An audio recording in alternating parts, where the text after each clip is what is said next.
Hello everyone, good evening. Welcome back to Liminal Space. I'm your innkeeper as usual, Bonnie, and it is Wednesday, March 29th. It's a lot easier to say that when I can look at my OBS on this specific screen and see the exact date and time for once.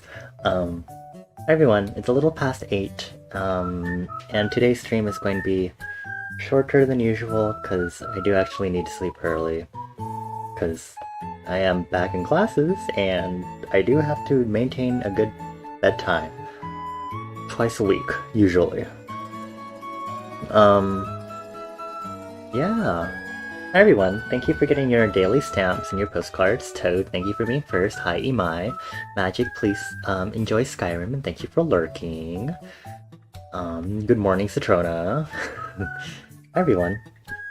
So tonight, it's nighttime for me. Tonight's stream is we're gonna be doing some conlanging stuff. We're gonna be doing some world building stuff. We're going to be doing some thinkering. We're going to do some think thonk today. So yeah, we're gonna see how that goes. Cause I don't know, it's gonna be interesting. To start off, I think mostly today.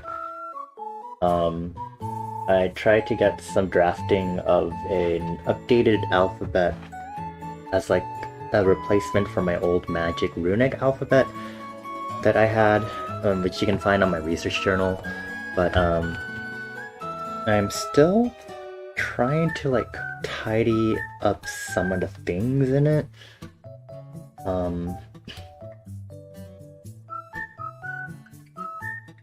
But we're gonna start with that first, and then we're going to get into actually making the language. Or I guess making an actual language, because that's the goal of this. We're remaking the alphabet, or remaking the writing system for Magic Runic, and then actually designing a language to go with it. So I'm actually going to turn on Clip Studio Paint, because this will actually make it easier for me to actually show you what I have so far. So I'm going to turn on a grid. I do need a grid in order to draw these to the best of my ability. I'm going to rename this to the actual characters. Name this characters. And then I'm going to need to reference my sketchbook that I've been doodling in all of these different like glyphs, possible characters and everything. But I'm going to show off what it looks like so far. I'm going to actually expand my canvas a little more. But anyway, for this, oops, I meant to do that. 50, starting the grid at 50.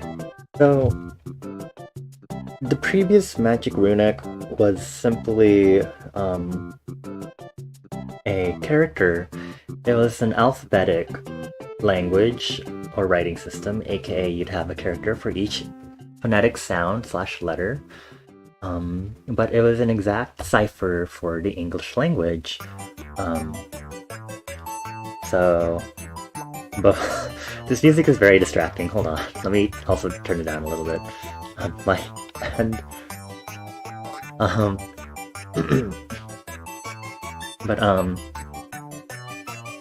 So in making a new language, or making an actual system for like grammar and stuff for this language, and devising a new writing system for this, I'm going to be basing it off of common Abugida languages that are used in the world.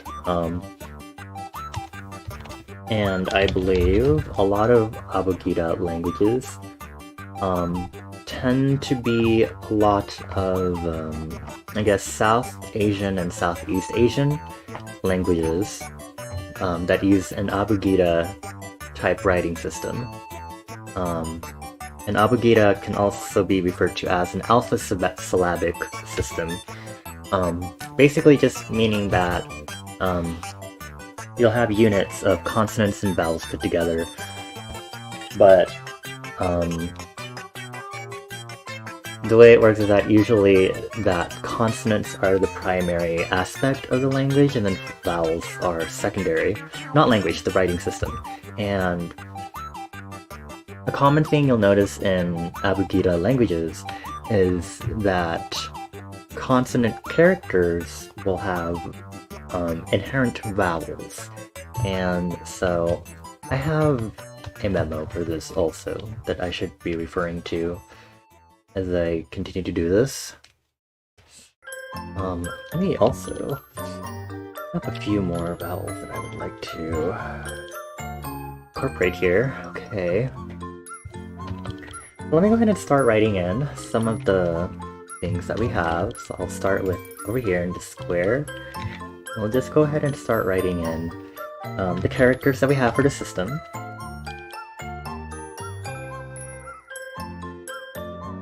It's gonna take me a bit to get them all drawn in. Okay. And then afterwards I'll go ahead and actually talk about what each character stands for. Then also yes, this is indeed Conlanging music. Not exactly one I want to hear, but it's okay. This is kind of a pain to draw on, like,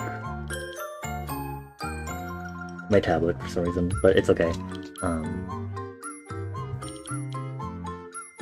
So in the end, right now what I'm deciding on is that I'm really going for rounder characters because in referencing Abugida writing systems, I really enjoyed the roundness of the Burmese writing script, and I wanted to incorporate something akin to that in updating this writing system.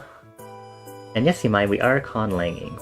First up is making sure I'm okay with what I've done as edits to this writing system before I get to I guess anything else.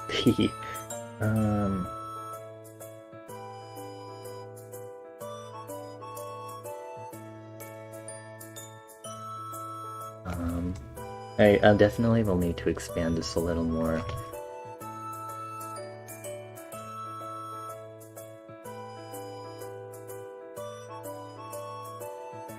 Okay. Just a few more of our characters. Specifically, these are the consonant characters of the writing system. Then I believe this one I changed to be rounder. The update. Okay, I'm gonna have two more. They're a little annoying to draw.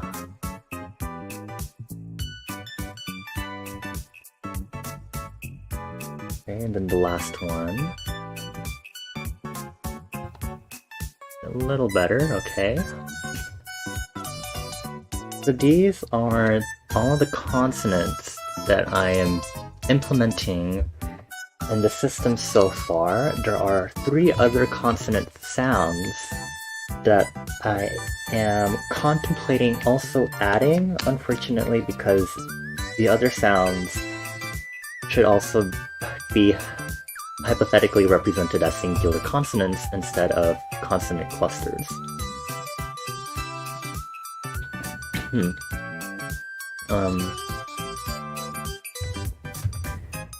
But for now, these are the consonants. I'm going to now open this and write it as phonetics. And we're going to indicate the phonetic sounds using this.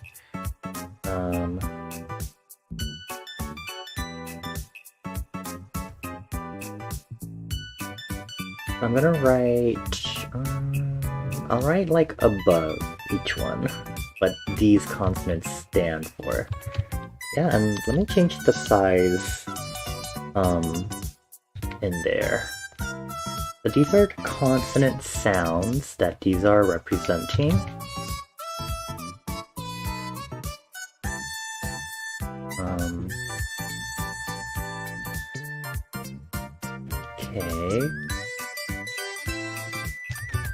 Okay. Okay, I'm actually gonna put these like in the corner because I'm making this a little hard for me.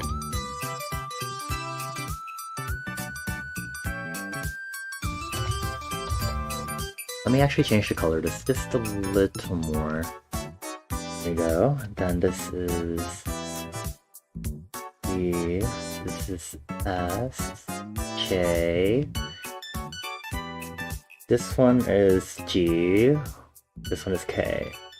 Then this one is M, this one is N, this one is R, this one is L, this one is Y, this one is W, and this one is H. Okay. Clown loaning? Yeah? Tell me more about this clown loaning that's happening. Okay, I'm gonna move these up so that there's some more stuff to explain. So, again, this is an abugida. So the way it works is that your consonants, when they're left by themselves, they all have an inherent vowel sound to them. And so for this language, I am designating the inherent vowel of ah. So like the ah in Spanish or Japanese phonetics. And then I am using diacritical marks or diacritics in order to indicate if the vowel changes. And so I'm going to take this character over here. This character is what is referred to in some languages as a zero consonant. In order to, see if I can pull this up on Wikipedia so I don't mess this up. Essentially, with abugidas, essentially every unit starts with a consonant. But when you have cases where you don't start with a consonant, you have characters called zero consonants which allow you to have a vowel sound on it. So for example, in Korean, Korean is not an abugida / alpha syllabic language, but in Korean you will have this character, which is usually used at the end of a unit to represent the ng sound. So for example, if I were to write 안녕, here, this is representing the ng sound, but here it is representing a zero consonant in order to start with a vowel in the unit. So in a similar manner, we are using this as a zero consonant. I'm going to duplicate this about 1, 2, 3, 4, 5, 6 times for the 6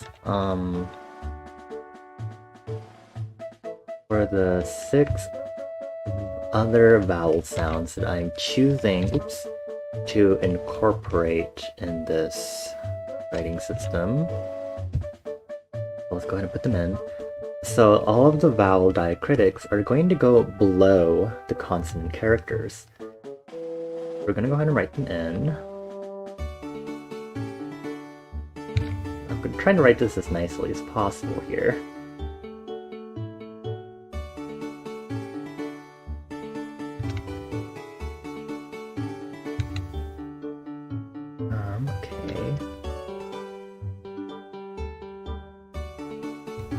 Okay, and then we're going to write down what these sounds are.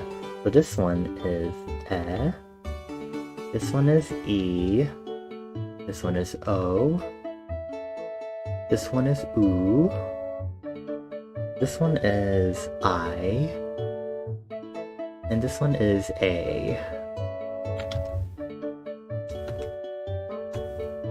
So as far as I care, I am incorporating 7 different vowel sounds into this language. Okay.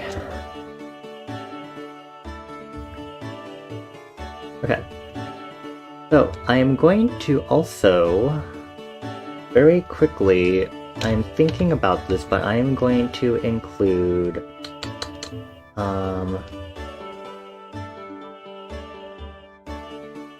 I'm going to borrow the concept of virama, which is used in Sanskrit. Sanskrit being a classical language originating in South Asia. In virama, basically is a concept in various languages like Hindi, Tamil, Burmese, Cambodian Thai, a so-called vowel diacritic that allows you to suppress a vowel. And the reason why I'm going to have a character like this is because I'm trying to have consonant clusters. So for example, if I wanted to write Citrona's name roughly in this writing system, I would run into an issue with T and R because every character is technically consonant vowel, right? So if I didn't have a vowel suppression diacritic, it would be written something like si, ta, ro, na, or some other sound for the T. So by incorporating a vowel suppression, I should be able to introduce a way to create proper consonant clusters in this writing system. So let me go ahead and copy over. I'm going to copy over an actual consonant instead of our zero consonant. And then for now, we're just going to make it an X because I can't really think of anything else right now. And then we're just going to call this suppression. Suppress the depression. You know, like this is our suppress. Okay, so this is our vowel suppression diacritic. And if you have any questions, please feel free to ask me because I'm always ready to talk about diacritics and all this stuff. This is very fun. The reason why I chose to do an Abugida / alpha syllabic language is just I like the thought of it and it's interesting. I haven't learned any Abugidas before, but I really should, being Southeast Asian, considering that my flavor of Asian uses an Abugida writing system. Yeah. Yeah, flavor. So let me save this in my world building folder that I have here. This is our magic Abugida dev. So let's go ahead and I'm going to try example writing. So let's go ahead and I'm going to again write Citrona's name as best as I can using this language, or this writing system specifically. So unfortunately we don't have the short I sound, we don't have the I, and we don't have the schwa vowel sound either. So we're going to have to do our best to approximate it with close vowel sounds. So let's start with grabbing our character, so it's going to be S. Let's start with S. So I'm going to start here. And then there's mark here, which I should also explain. And then because we're going to use E as our closest approximate vowel, so this is C.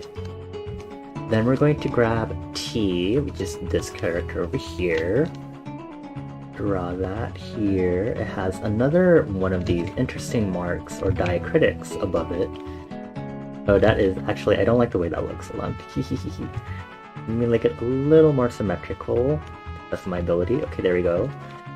Mark it like this. Oof.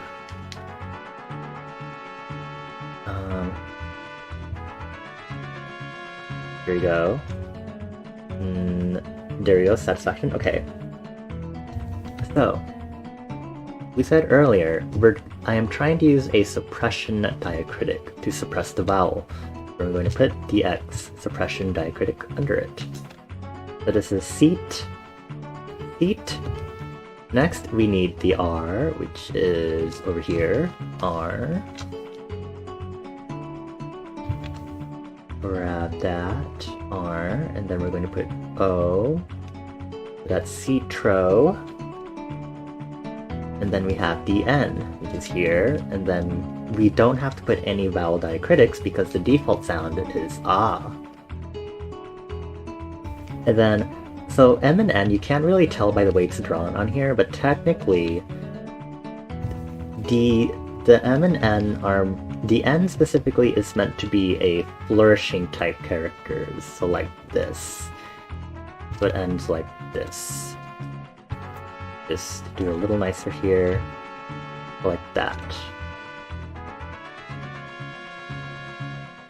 So this is C, Tro, Na.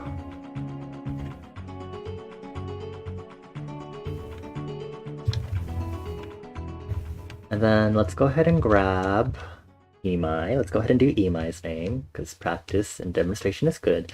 So Imai, your name starts with a vowel. But in Abugidas, usually you have to start with a consonant. So in order to solve that, we are going to use the zero consonant. The zero consonant. We're going to grab E, which is this diacritic. E. M is over here. M, again, it is not demonstrated on here, but it should go over.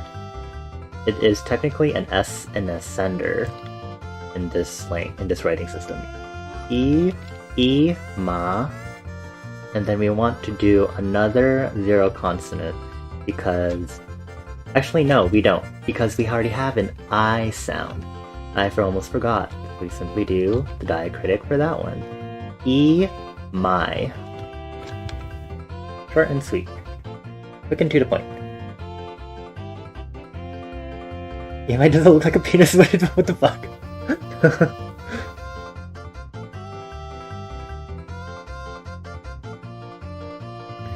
Okay, and then let's go ahead and do my name. So in order to do my name approximately, we're going to use the ah default sound with the B. So it's going to be ba, ba, and then it's going to be N with E. I'm going to do this with a little flourish. And then we're going to add the vowel diacritic. Ba, ni.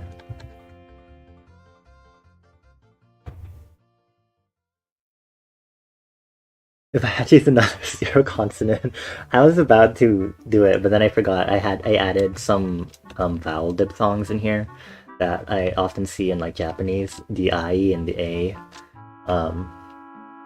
Yeah, close call. Yeah, as you can see, Citrona's name is long, since we have a vowel cluster that's occurring right here. 3-syllable versus the 2 syllables that Imai and Bonnie have. Citrona.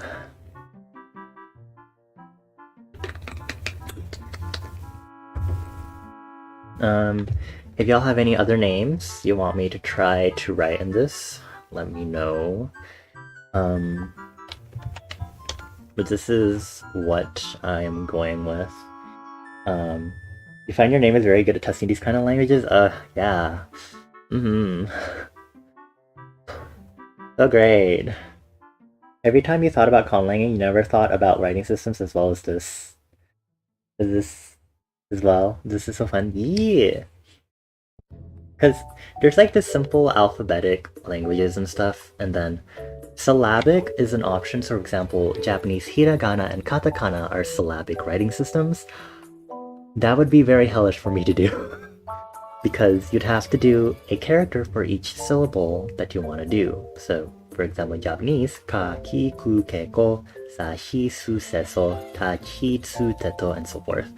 You can also see that, for example, in Legend of Zelda. Legend of Zelda, a lot of their early scripts in Legend of Zelda use syllabic alphabets because they're based on, you know, the fact that the game was originally in Japanese. So they'd have syllabic languages for the in-game universe.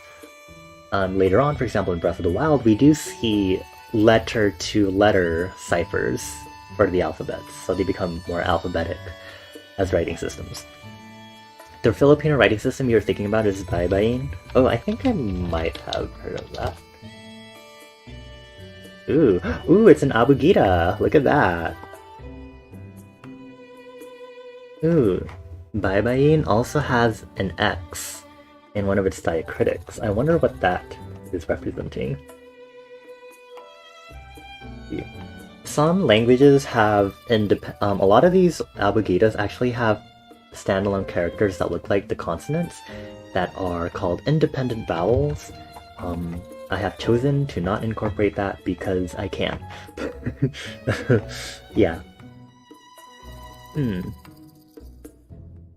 I am trying to see... oh, look at that! So, there's something called a virama. Sounds familiar? A virama kudli. I don't think I'm pronouncing this necessarily correctly, but on Wikipedia, the original writing method was particularly difficult for the Spanish priests who were translating books into the vernaculars, because originally Baybayin omitted the final consonant without a vowel. So this means, for example, bundok, which was mountain, would have been spelled as bu-du without the final consonants of each syllable. And because of this, Francisco Lopez introduced his own kudlit in 1620 that cancelled the implicit ah vowel sound and allowed a final consonant to be written, which is seen as a plus sign or an X sign, aka what I am also using in my abugida. Some languages are easier to think of as syllabic, some Pacifica languages are hard-locked into CV, so you can think of them as syllabic if you wanted to. Yeah, that is correct. I remember seeing some of those in my linguistics class when we were practicing, like, trying to, like, figure out how inflections worked in a random language. Because a lot of the things is just, like, learning concepts and applying, and, like, learning general linguistic concepts and then testing our knowledge of them by trying to decipher a random language's like rules, including like made-up languages. So be like, you'd get like maybe a South Asian language and you have to be like, okay, here it is, here's the translation of it, determine how like verb inflection works, blah blah blah, and stuff like that, you know. It's really interesting to do.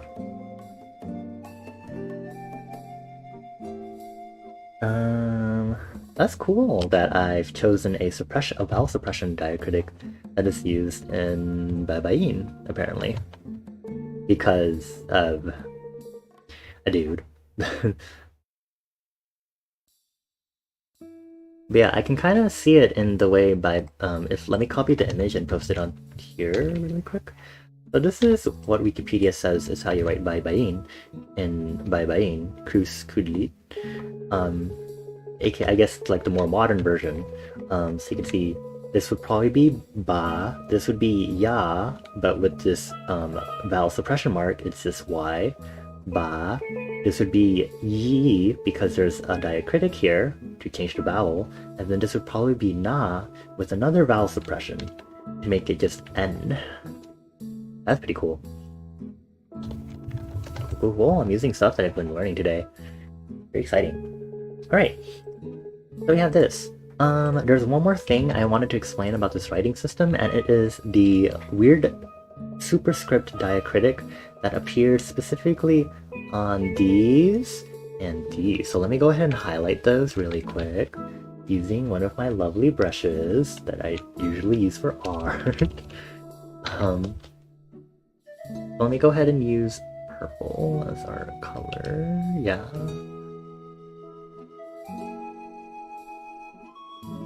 So this is these specific characters. Darken this actually. So these specific characters, the reason why I put this superscript diacritic on them is that this is relating to phonetics. These diacritics are to indicate that compared to the other character, like between B and P, even though they have the same main character in them, the diacritic here indicates that the consonant is changing from a voiced consonant to a voiceless consonant. So if you're to sound these out compared to their regular counterpart, you'd be able to tell based on your mouth that you're kind of pronouncing them by using certain parts of your mouth in almost the exact same way. So b, p, d, t, z, t, g, k, v, f. In Japanese, for example, with again hiragana and katakana, you'll have something called dakuten, which actually does the opposite of what my mark does. So for example, if we were to take, go over here, so this is ka in Japanese, and this is ki in Japanese. By adding this dakuten mark, like this double mark here, this changes from ka to ga. So this actually becomes from voiceless to voiced, and this goes from ki to gi. In a similar manner, I'm using a diacritic which is essentially merged into the language too, mostly because I don't want to come up with more characters to represent these sounds separately, in order to indicate that that these are the voiceless counterparts of their voiced counterparts. Yeah, that's what's happening there. Cool.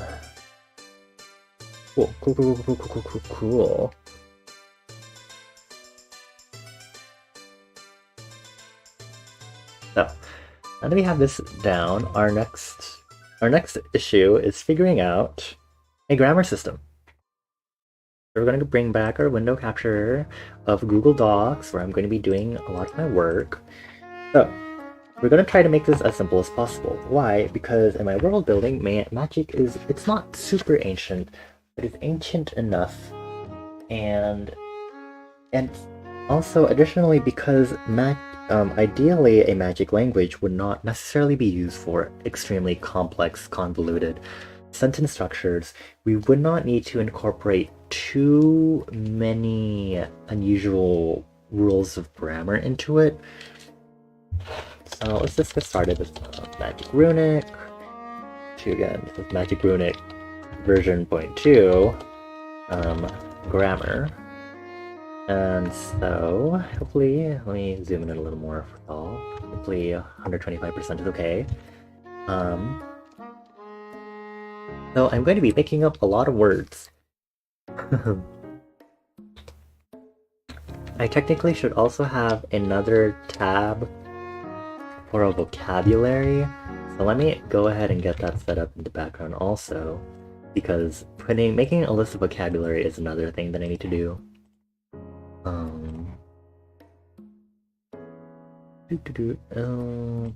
This folder, my lower folder. I'm going to make a Google Sheets. I'm going to pull this out really quick. Do this, and shrink, then append to this. Cool. I'm gonna make this railway. Center everything.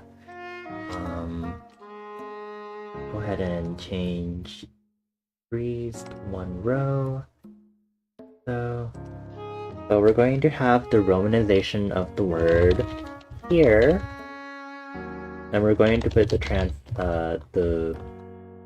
part of speech, and then translation. You bold these. We also bold this. And then we're going to resize this to 300, and also resize the translation column to 300. We're going to change this to 125, and we're going to delete all these columns. I'm going to zoom down here and delete all of these unnecessary rows. I'm going to start here. Okay. So let's start up by making some random words. If I'm assuming this magic language was maybe coming up around the time that you'd have ancient languages like Latin or whatever, then you'll probably have some words that are faintly similar to the equivalent in, say, Latin.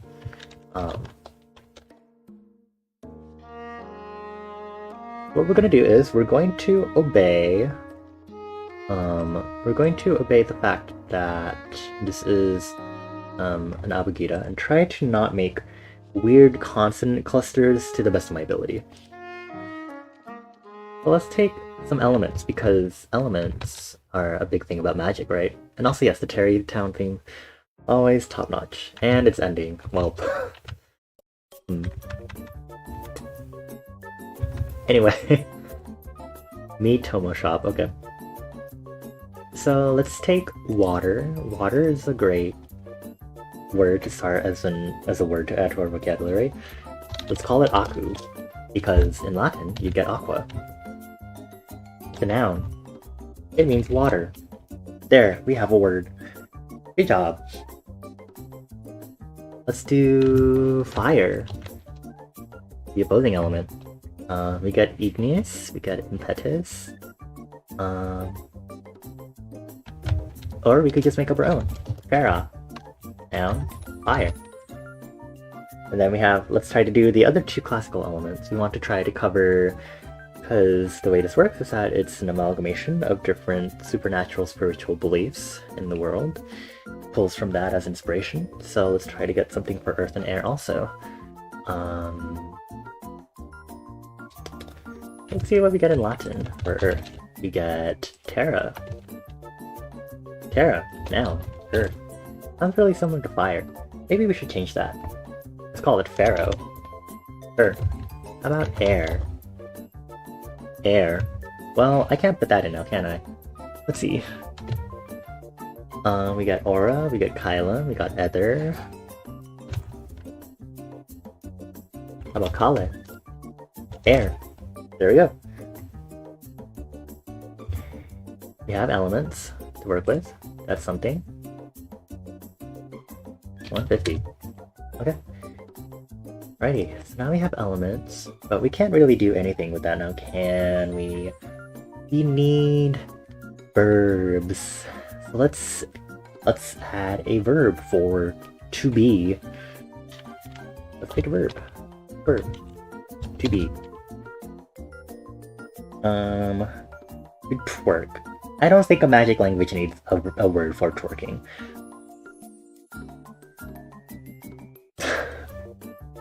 Anyway, I mean, we could put it in there, but I don't know. Twerk. I'm so dead, y'all. Let's see. A verb for to be.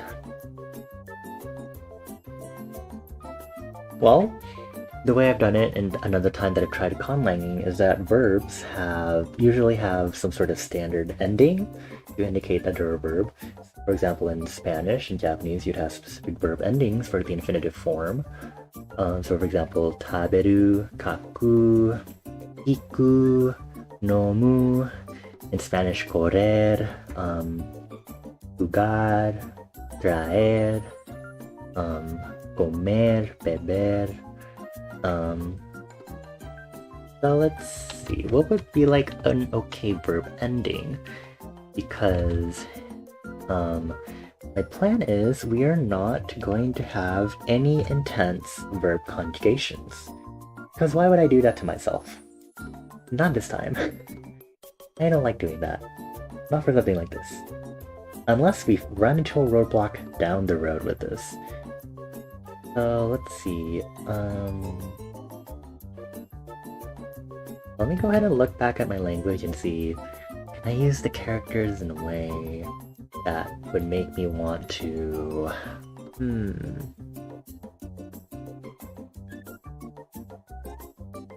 What if we end our verbs in ya? So let's say to be would be beya. And that would be to be, or is, or are. Because we are not going to distinguish between plurality for this. And we will not have gender case, because I do not want to ever deal with gender case in languages. Lord almighty. Okay, so we have a verb. We can't complete a sentence. I don't want to say water is fire, even though you really could. That would be really weird if you said that. Let's try adding some words for cold and hot. Oh, that is the wrong column. Hold on. Hold your horses. Hold your horses. These are adjectives. Cold and hot. And good and bad. Sure, let's also get those in. We need good and bad because morality is a common thing in human development anthropology. So good.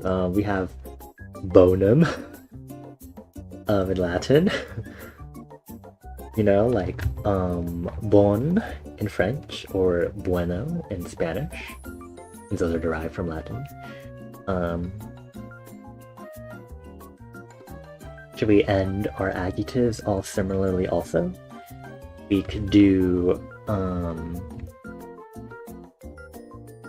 good. We could be like bonha or boneha. And that could mean good. And then for bad, we have malus, yes. You'd be like malaha. Of course, I should be careful because this may make, well, we'll see. We'll see how annoying this can get later. Okay, how about cold? Cold, Latin, is frigates. So we could be like fariha, for cold. And then for hot, you get calidan, like calor in Spanish, so calija, California.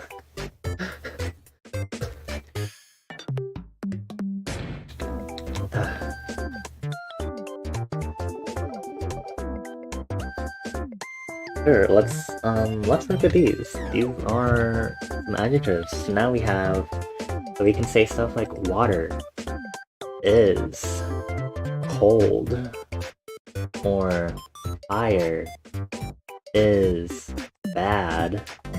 Like that. And let's start with our sentence structure. Sentences in Magic Runic are subject, verb, object. Then let's do verbs. Verbs are not conjugated. Instead, markers are appended as prefixes to indicate tense. Indicate temporal tense.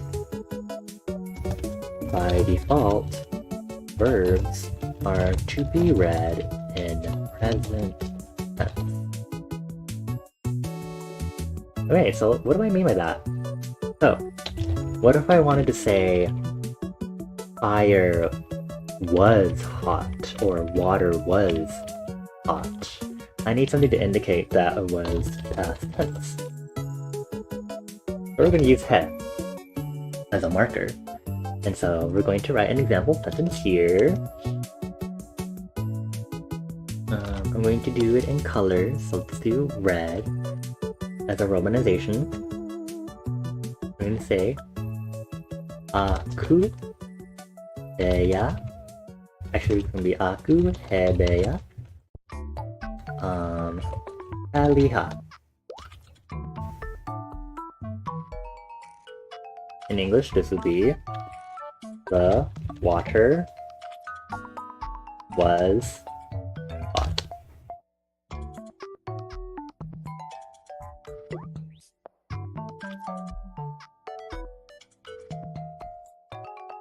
Cool. So, we are going to...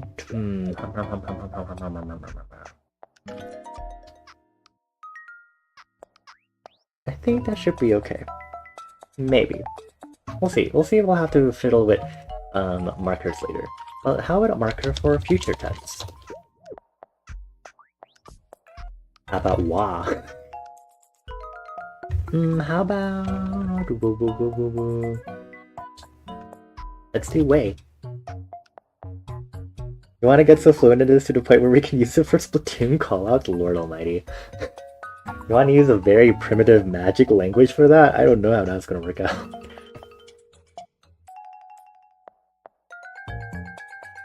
Let's do another example sentence. Let's talk about the Earth. So let's say, Terra... Oh, I am using the wrong kind of red for this. Sorry. Terra huebeya boneha.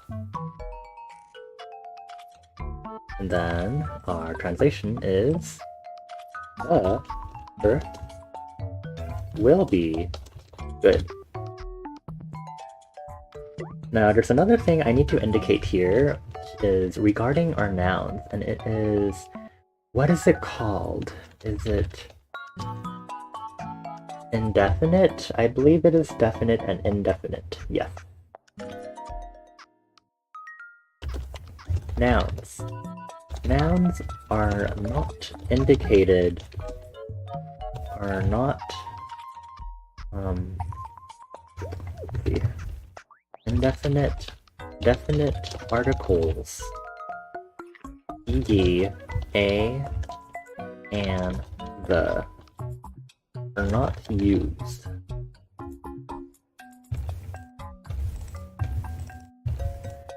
We're making this as simple as possible. However, we will add another marker.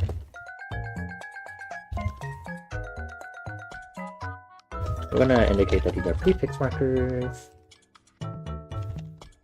And then this one will be a suffix. We'll add a marker to indicate plural, to indicate that there are multiple of the item that we're talking about. Let's say we got multi-mill. So let's do mana to indicate plural. And then before I forget, let's do magic, the noun, to indicate magic. Because we need to indicate that for our language, wouldn't we?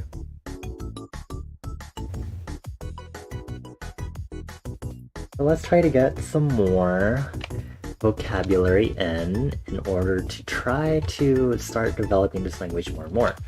Shall we? So let's do some more verbs. How about that? So eat in Latin. Let's try to pull from Latin languages and those derived from it. So let's do comea, to eat. What if you wanted to say to go? Goya. To go. What if you wanted to say drink?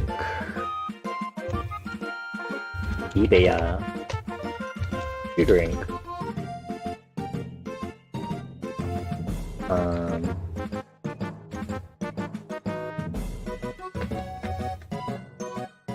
Other verbs would we need to use?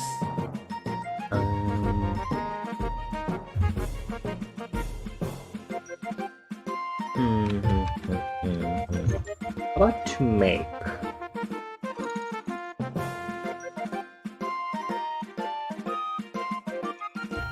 Patheya, to make. I'm using Google Translate and doing my best to butcher the words as much as possible. If you're wondering about my process for this. I need a word for wish. We're going to call it Disa. But I need a word for wish because wishes are kind of important and integral to magic and my world building. So I should have a word for that.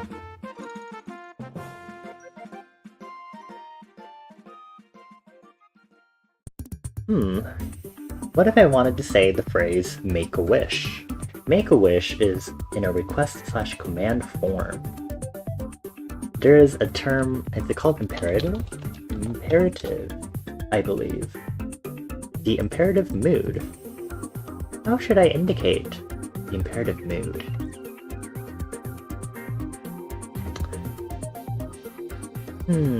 Should we have a marker to create an imperative mood?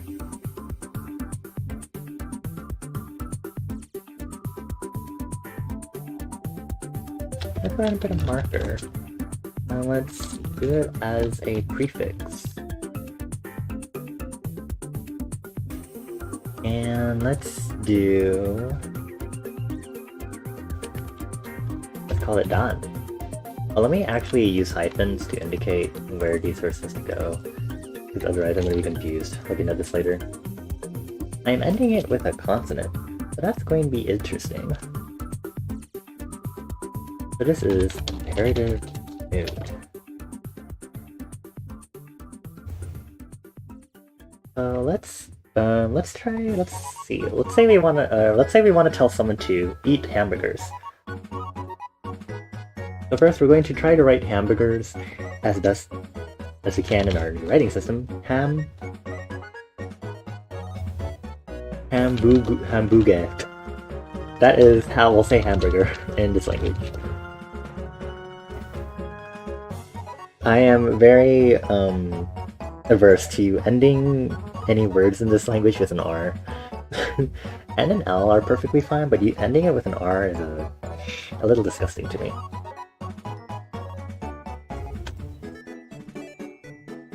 So let's see. Let's do another example for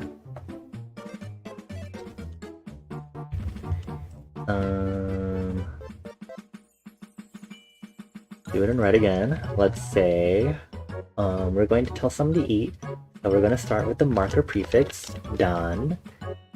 The word for eat is komea, dan komea, and then hamburger.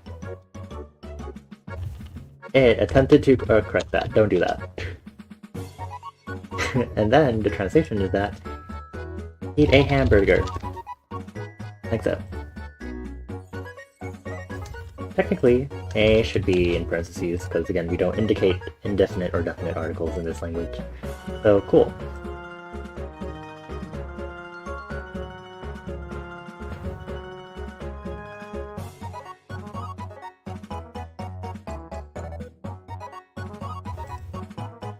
I am not even going over accents and stresses on these words yet, but it looks like that a lot of these words that have 3 syllables, the first syllable will always have the primary stress, and they're so like fariha, kaliha, boneha, maleha.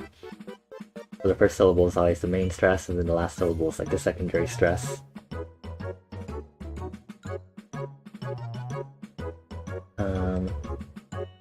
Okay, cool. We have that.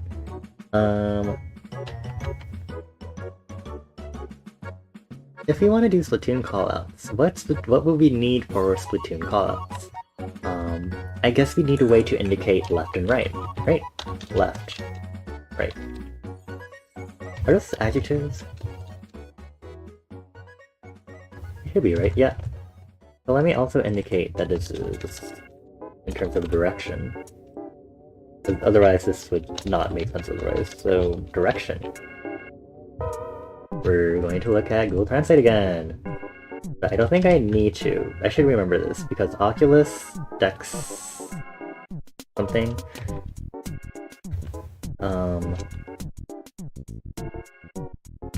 Dex... and then right is... no, right is Dex, and then left is Sinist. Something. I don't know the exact sense, but we're gonna... There's no X character in this. But we'll say that right is, perhaps we will use a different adjective ending. So this will be dexo. And then for left,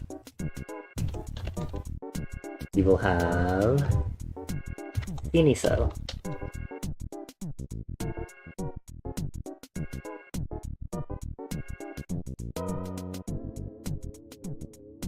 And what if we change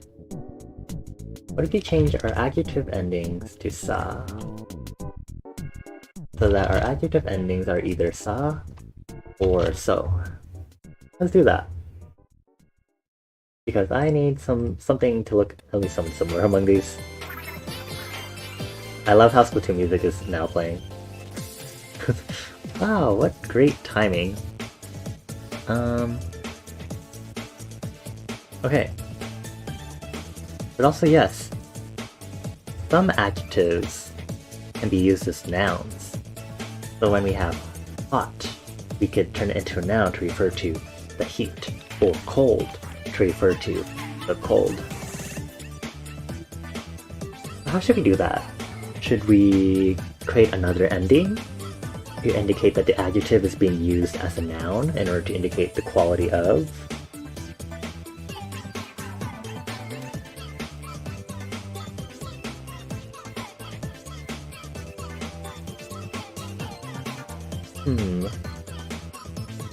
What if we make a marker called da, a suffix marker, to indicate that adjective becomes a noun? Yes.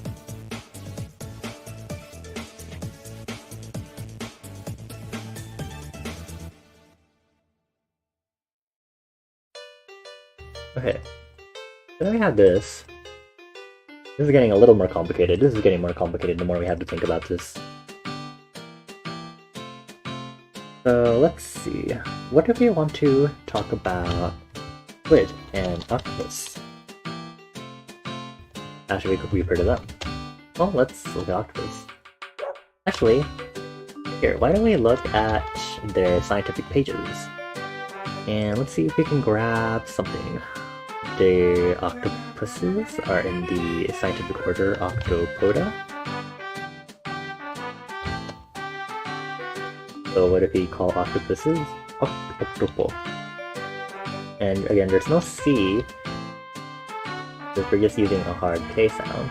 So when I'm using C, I mean K. I have to change some of these. There we go. So I catch myself there.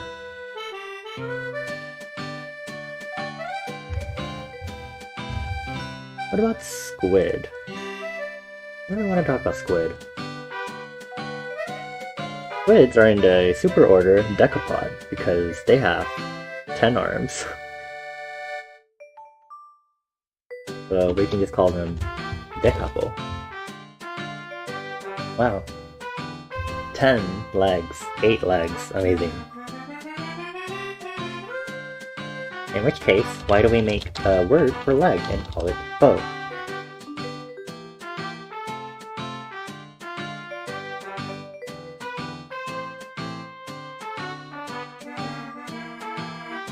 Why do we take it further and make a word for fish? Pisces. How about PC? For fish. So if we really wanted to say the full proper word for squid, it would have to be Decapopisi, or Octopopisi, aka 8-leg fish, or 10-leg fish.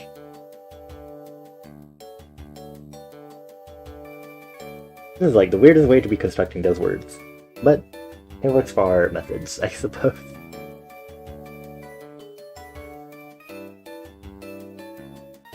Okay, how about a word for ink? Ink would be used, right? Like ink for writing and stuff. The Latin noun for ink is atramentum. Wow, that's interesting. Yeah.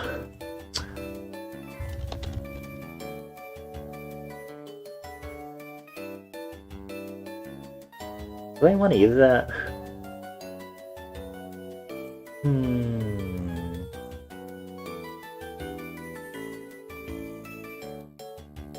Apparently, it's created from merging black and then amentum. Like the quality of being black, apparently. Black liquid.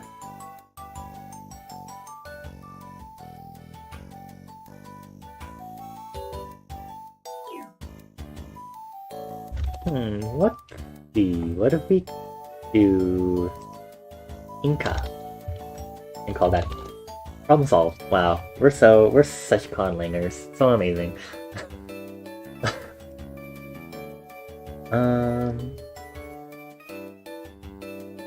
Let's see. What if for some reason we wanted to say gun in this language? Like a hand gun, for example. Like a gun with ammunition. Because in Splatoon you'd have guns, right? Guns did not exist in the ancient world. We have an issue here. We're just gonna call them gun. Direct phonetic translation.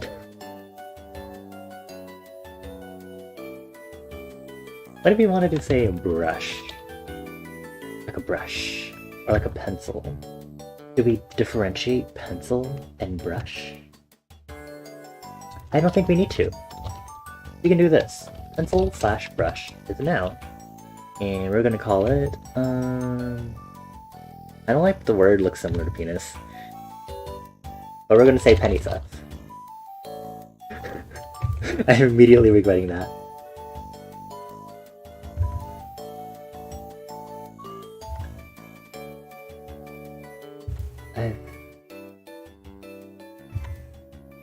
No, we're gonna stick with this. You know what? This is just gonna be an inner joke that we know that it looks similar to penis, but we know it's not. And we're going to add an adjective. I'm gonna say wet. We're gonna make an adjective to indicate wet. I said infectum.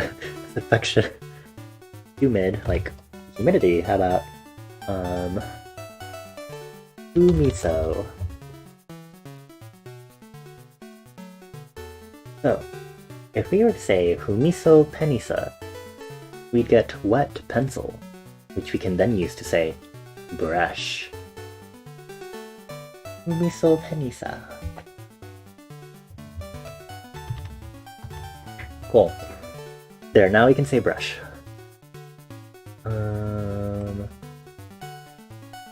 What else would we need? Let's see.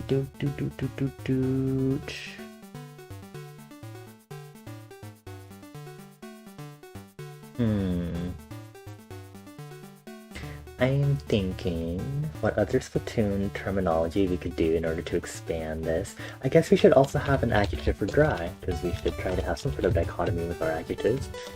So dry, like go. So let's just do Sikoso. Because Humiso ends it so. So now we have dry. So now we have that. What if you want to do...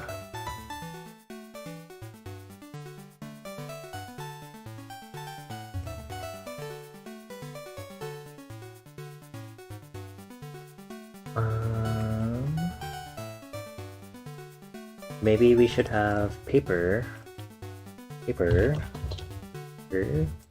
Arta, papyrus. Let's do papyre, the paper. And am I losing my train of thought? No, I'm not. Okay. We should have prepositions, shouldn't we? To indicate locations and relativism. What if we wanted to say,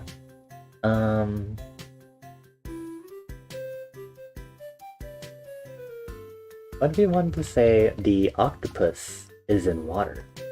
We need a preposition for in.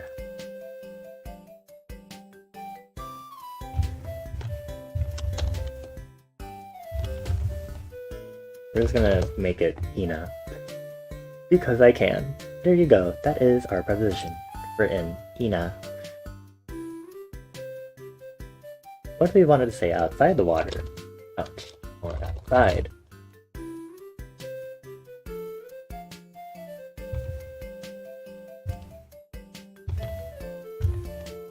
We'll say ota. Because I can.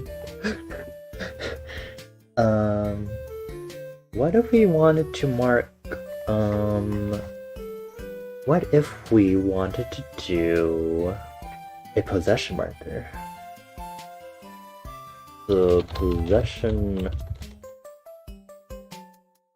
So it's technically a marker for possession.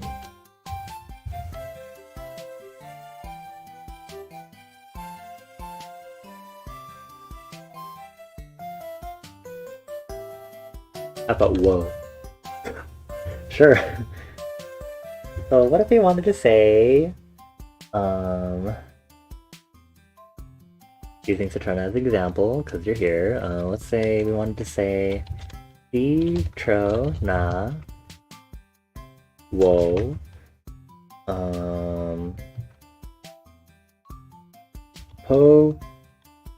Pokemon with an A in our phonetics. Bea Ina Aku. It translates to Citrona's Pokemon is in the water. Citrona wo Pokemon bea ina aku.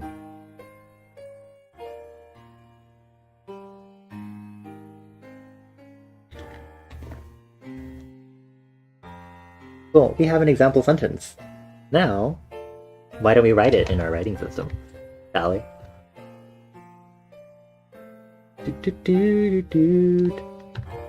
Alrighty, so we have the word for Citrona right here.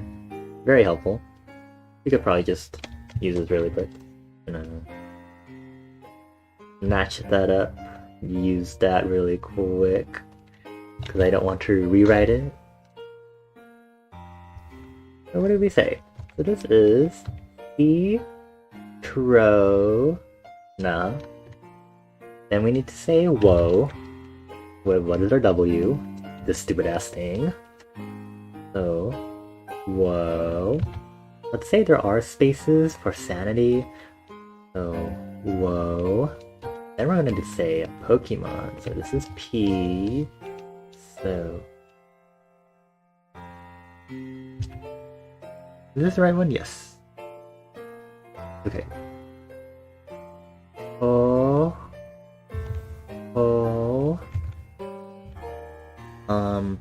K. I don't remember this yet. K.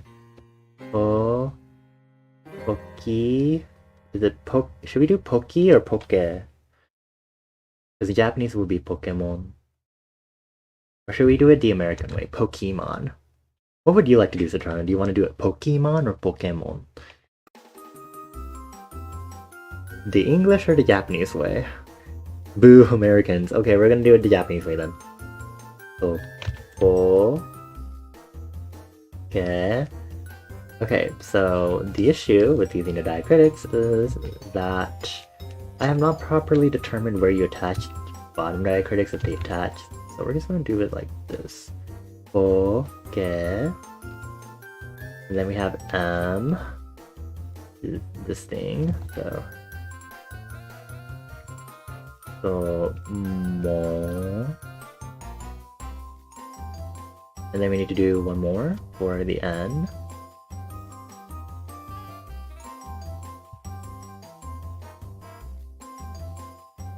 And then we also need to indicate the vowel suppression because this is a final consonant.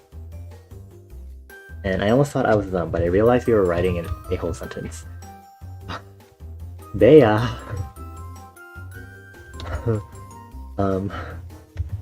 Bea. B is this one. So Be is this way. Be. We need our Y. Our Y looks like this. We don't have to add anything else because there's a reason why I chose this one. I don't have to add any other diacritics to this. And then Ina for in or inside. I think this one's E. Then Na is this one. Na. And then Aku. Ah. Yeah, this is Ah, and then Ku. I don't know what the K is. What is a K? Okay, it's this thing again.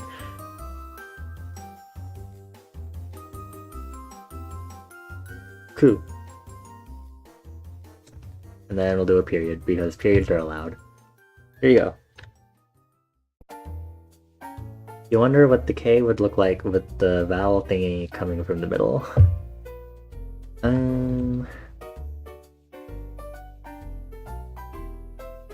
It would look like... I'm not gonna do it. I thought about it for one of them. It'll look fine. And then I was about to do it and I was like, wait, I can visualize this. We're not gonna do that. Swear to God.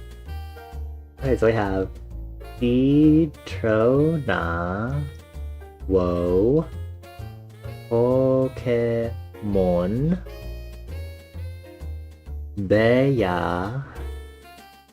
ina aku. I hope I'm learning how to write this because it's not drilling in my head just yet. But at least we have the idea of a sentence in proper Magic Runic now. Alright, so what if we wanted to write like charms and spells and stuff? Like the charm that I have on the back of my shirt for fire protection.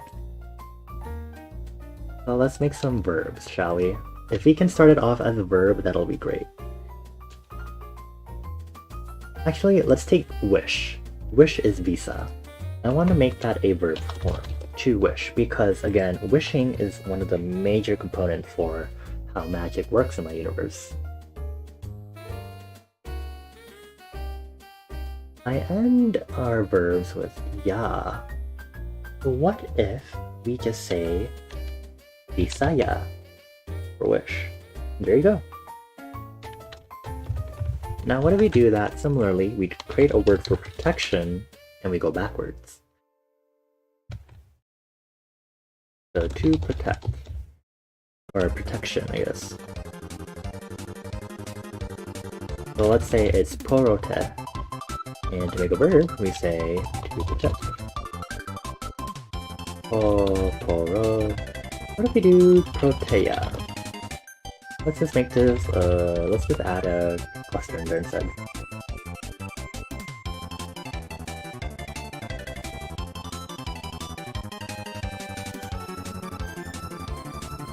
Now, let's say, what if we want a preposition like against, or in a preposition to? Against, and opposition to. And then we'll do this as another preposition. And then this will be against. This is... Should we do oppo? Let's see if we could put oppose. Contradico. What do we do?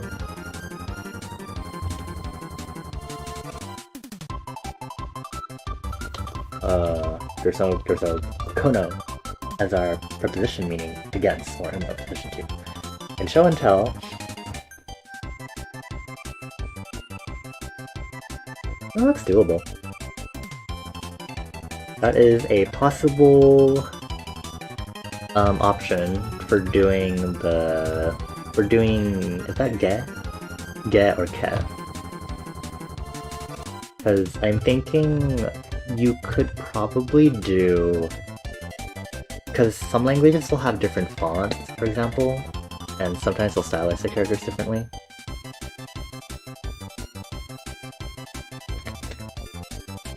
So that could be one way you stylize it. You could stylize your diacritics differently that way.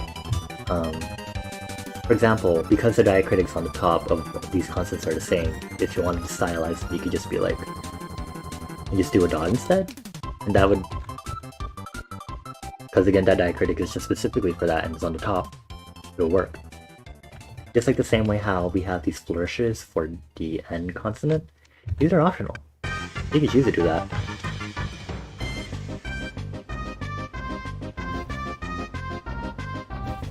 Okay. So let's say I wanted to write, I'm going to make some more room for myself, so let's make this 1600 in width. Now wait, what if I wanted to say fire protection, or protection against fire? Because that's what I need. If I were to say protection, it is prote, so P is... I'm going to be going back and forth like this. P is... this.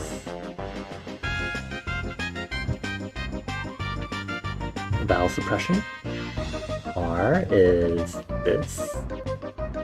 I remember my vowels at least. The vowels are simple to remember. But this is pro. Te. Then we do our T sound. That is a terrible way to draw it.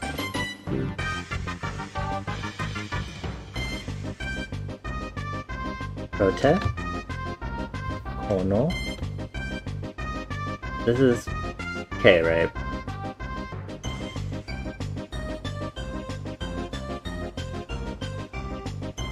Then we have Ono. And then fire is... What is fire? Is it fair? It's pharaoh. So is this one. I haven't used that one yet. So there. And then R, this one. Yeah. So this one would be protection against fire. Prote kono pharaoh.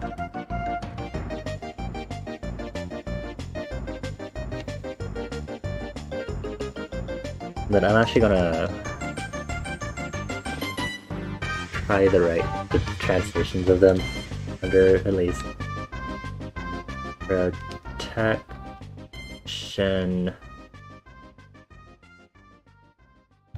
versus fire.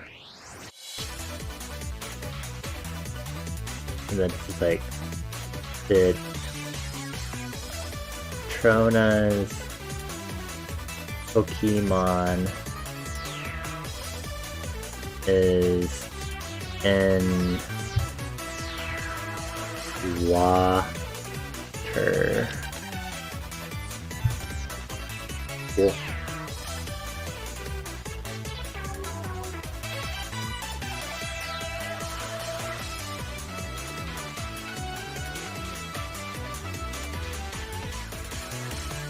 But what if they wanted to do like a big Texas stuff like this? That sounds like a lot of hell.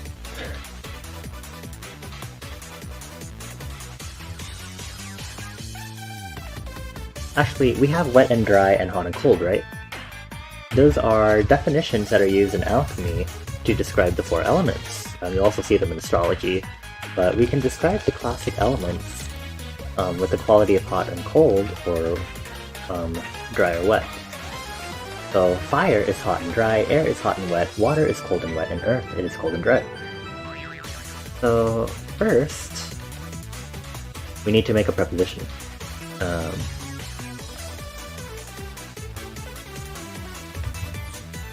Was I showing the protection versus fire thing? I don't know if I was, but protection versus fire is here. I don't remember if I think I was showing it, but let me close my Abugida notes. I think we don't need them for now. So we need a preposition for and. Is it called a preposition? Actually no, I think it's called a conjunction. You need the conjunction for and. It's gonna be a. There you go. That's our conjunction. The system you're thinking about is called Alien script. Peter Draws uses it a lot in his work, and the flexibility for stylization is cool to see. Alien script.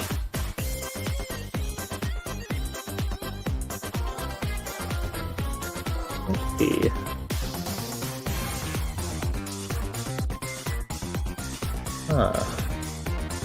Positioning the 26 letters within a nice square grid.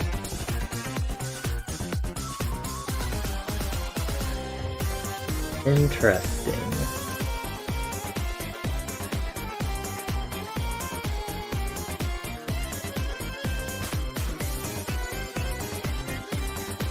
Oh. Oh wow. This is fascinating.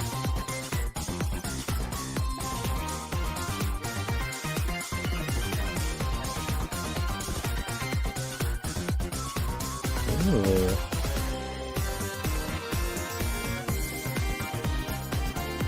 Interesting. Cool, thank you for showing me this. Interesting.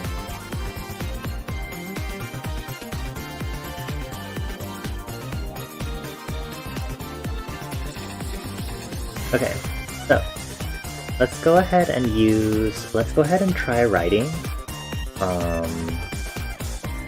Let's try writing information about the 4 elements in 4 lines. We kind of have like a mass amount of writing, shall we? Because we kind of want to see this in like writing form, right? You know, maybe there'll be like ancient walls or ancient grimoires written with this, right?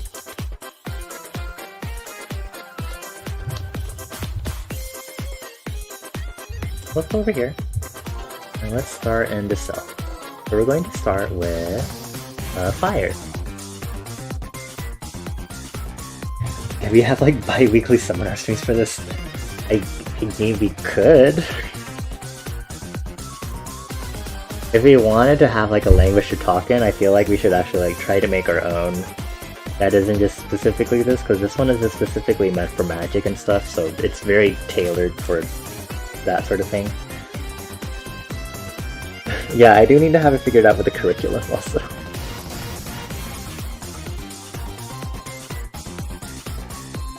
I feel like we just conlang our own system between us. It'd be interesting. Okay, so Pharaoh is, so we say fire, so I need F. F is that one, okay. So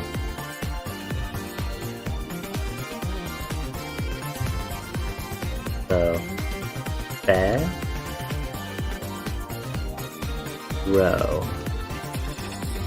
What is B?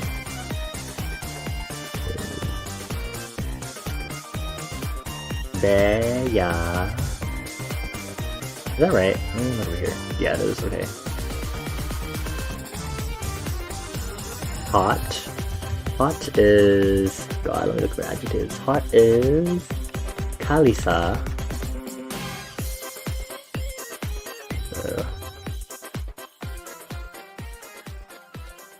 Ka. And then need L. Ooh, I haven't used the L yet. L.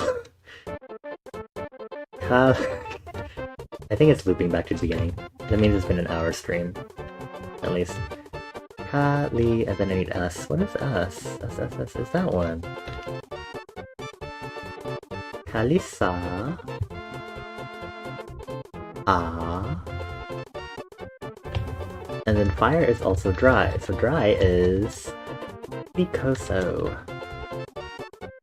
Oh, oops, okay. Picoso, so.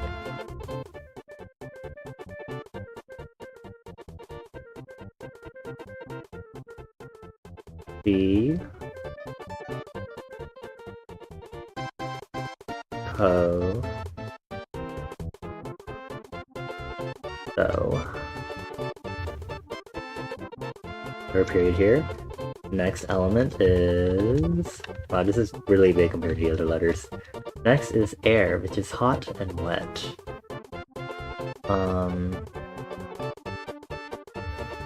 What is our word for air again? The air is...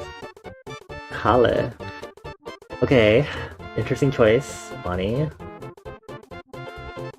Ka... Le...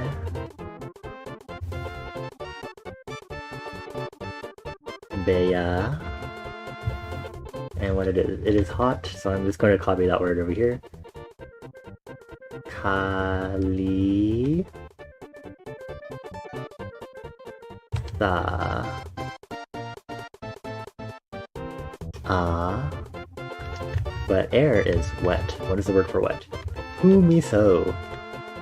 Have I used H yet? I have not. I have barely used H. Who?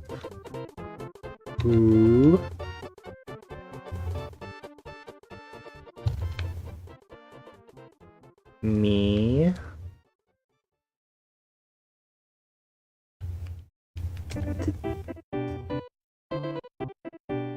So. Right, because this is Kalisa, so this is Umiso. So this is Ikoso. Yeah, so this is Umiso, okay. I'm learning my own language. Which should not be happening right now, but this is how we're doing it. Okay, next element is water, which we know is Aku. So, has the vowel with it already,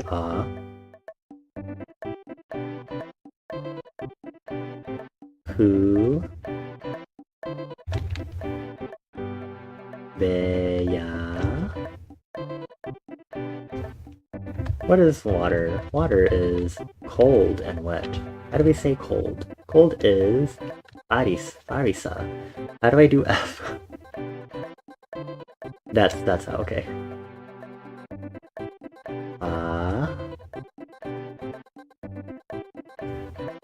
Re.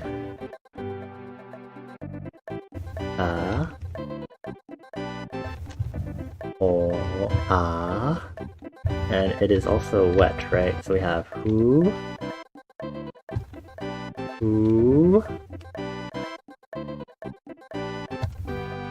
me,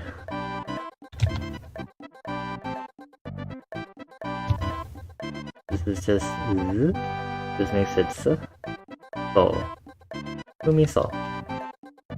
Last element is earth. Earth is Terra, right? Terra?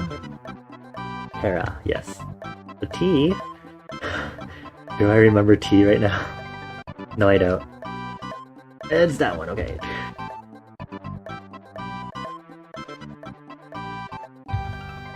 So...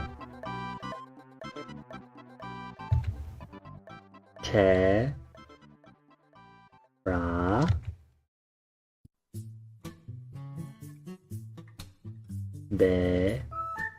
Yeah. What is Earth again? It is cold. So cold as in Bari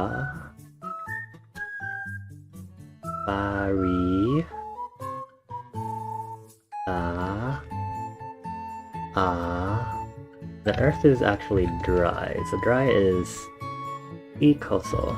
So E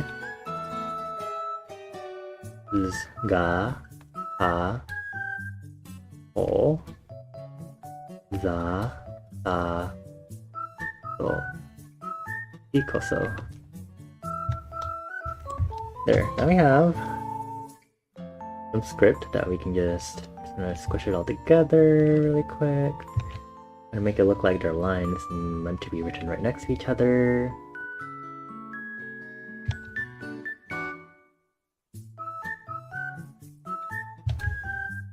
There. Now I have a description of the four elements, the four classical elements, and their two qualities based on how apparently Aristotle described them. Cool. Very nice.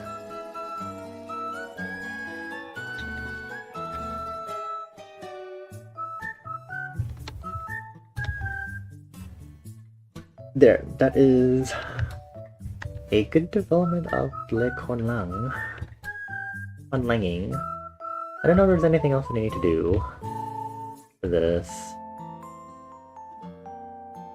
I mean, I guess come up with more words and stuff, question mark.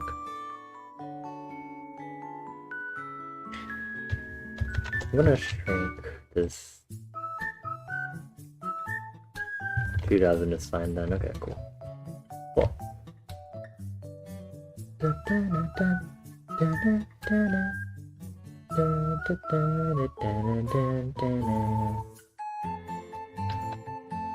Okay. Is there anything else I would need to indicate for this language right now to think about? Well, let's go back to the thingy. What if I want to say, let's do an adjective and say, what if I want to say dangerous? Maybe we should be able to say something is dangerous in Magic, right? To be like, Google Translate, how would you say dangerous in Latin? Periculosum.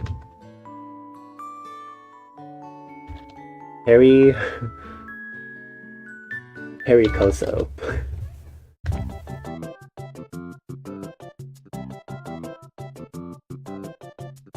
What if you wanted to say danger?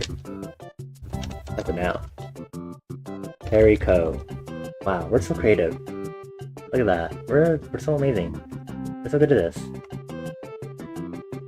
I wonder if it actually sounds similar to any other word. No, we have penisa, which is again penis. PC. PC.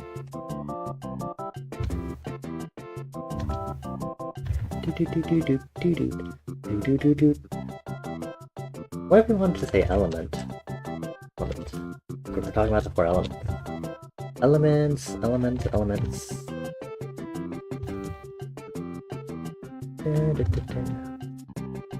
Let's do element.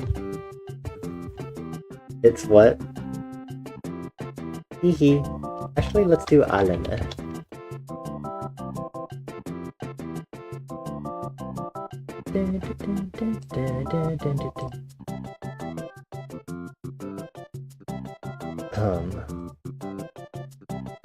So Citrona, to say pencil is penisa.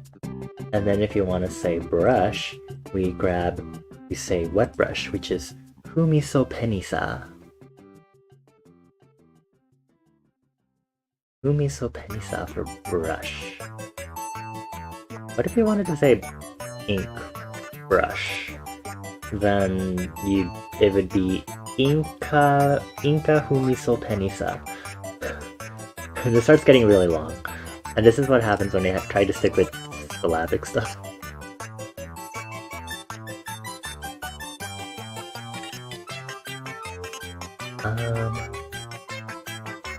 What if you want to say safe?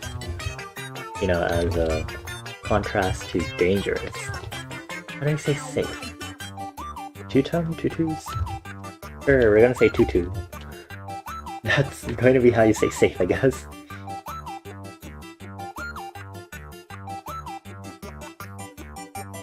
What if we want to say bird? Javi? Bird. What if you want to say chicken, specifically? It's gonna be pollo. Cause like,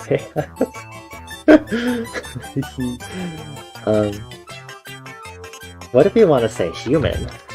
It's gonna be homo, because it's literally right there. Homo.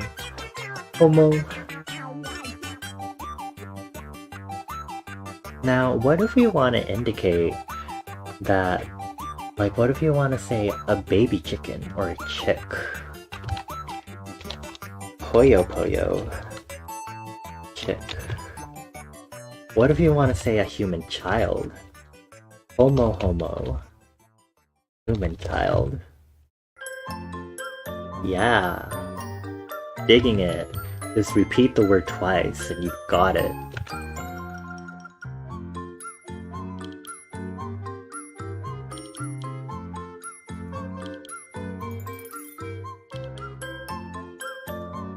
They really are making the kids gay. Stop, Nor. Lord Almighty. What if you want to say dog? Kani. Sounds like crab in Japanese, but it means dog. So kani means puppy. And what if you want to say cat? Belly or cat. And then belly or kitten. So if you wanted to say Discord kitten, we'd need this code to represent Discord, and then we say Feli. So Discord Feli. To say Discord kitten.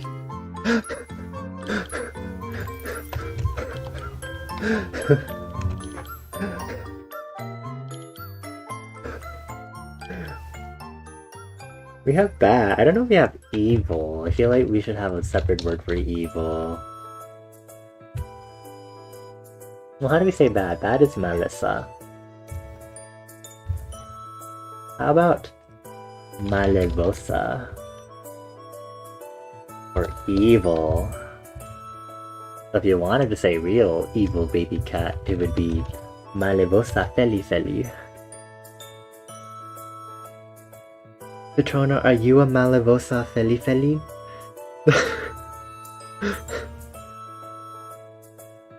Yes! I hate that.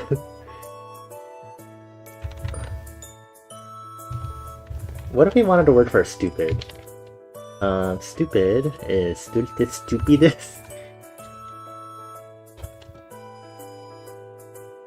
Here, we'll just make the word for stupid stupiso. So if you wanted to say stupid evil baby cat, it'd be stupiso malevosa feli. So great. I love conlanging. It's so fun.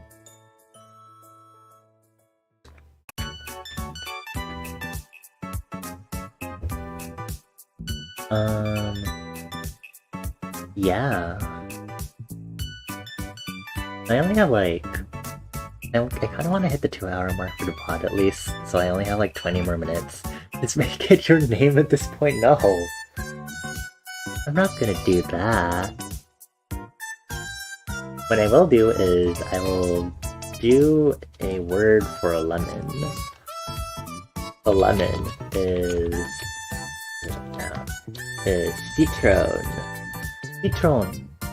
There, we have a way to say lemon now. Lemon. What if we wanted to say lime? Well, first, let's make an adjective for green, shall we? Green in Latin would be viridis. So let's say... let's get a word for color in Latin. Polo. Polo?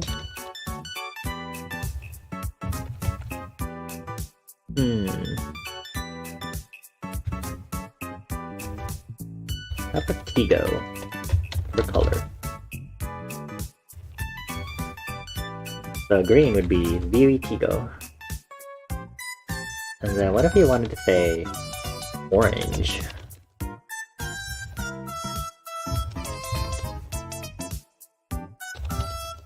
Let's say oran. So what if we wanted to say lime in this language? Viritigo citron. Actually no, let's just take out tigo and just say viri citron, which means green lemon. What if we wanted to say orange? Fruit. Let me also make sure these are... This would actually be orantigo. If we want to say orange, the fruit, it would be oran citron. Orange lemon. For orange. What if we wanted to do grapefruit? Let's pick an adjective for big. Magna. Maguna. Magna? Let's say magna. Actually, it has to end with sa, so... Magusa. And then let's also get small while we're at it. Small... we're gonna make it chisa.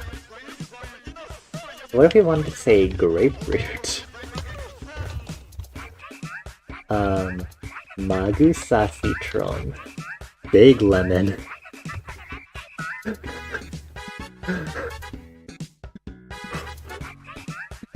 This is an interesting way to construct words.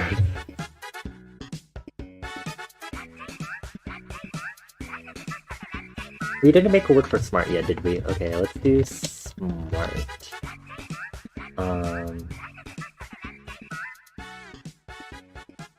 Let's do sapiso for smart.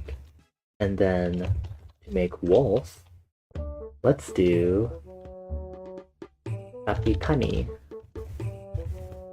Smart dog.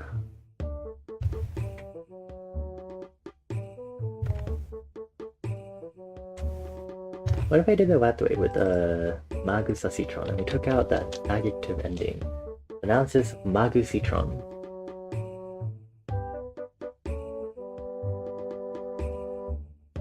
What if I wanted to say daddy in this language? What would I do? Well, let's see. How do you say father in Latin?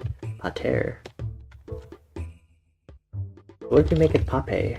Pape. Father. Let's do mame. Mother.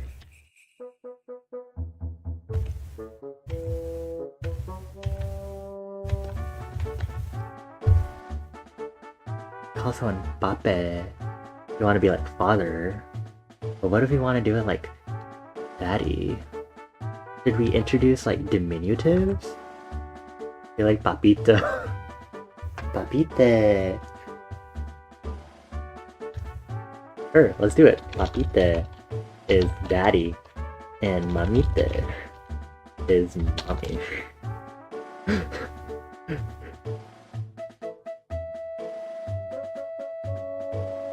In the same way, you can do kanite to be like little doggy, doggo, and felite to be like kitty kitty, felite. There, Citrona, you can now call someone daddy using this language. If you wanted to be like Daddy Mika, you could just say Papita Mika.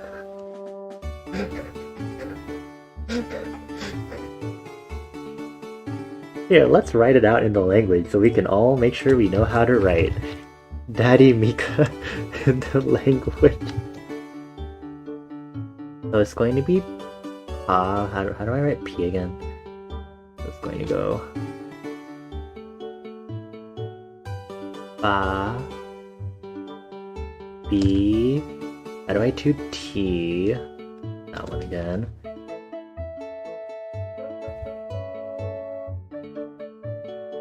B the, and then M is this one. Me, and then Ka. I actually remember Ka this time. Ka. No, actually, that is really big. Hold on, let me make that smaller. There you go. Mika. So this is Papita Mika, which means Daddy Mika. So how do you get called Mommy? Do you want to be called Mommy, Citrona? Also, yes, we do have kittens. We do have a way to say Discord kittens. I will write it. So first we need D. I still trying to memorize my lettering. D. We need S, and we need to suppress the vowel on S. So D's.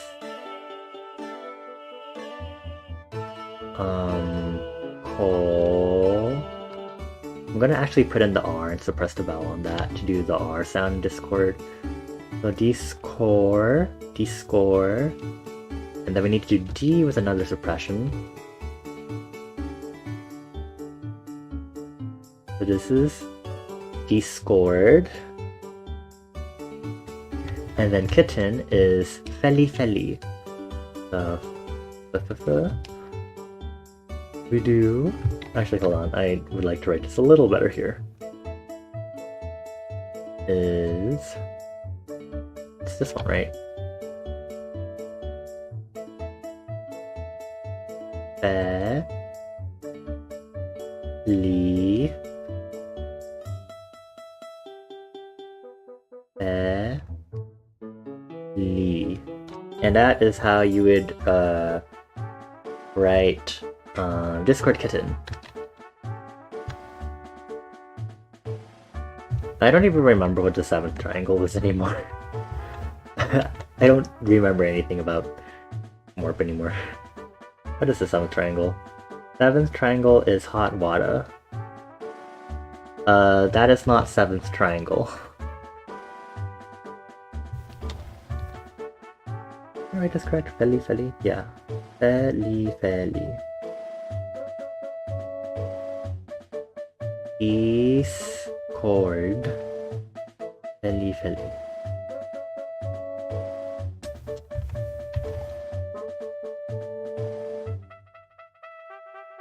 Eighth is the weird typos, weird identity crisis.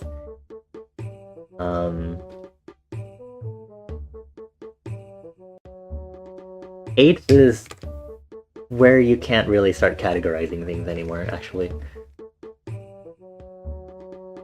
Technically the 9th and 10th one, yes.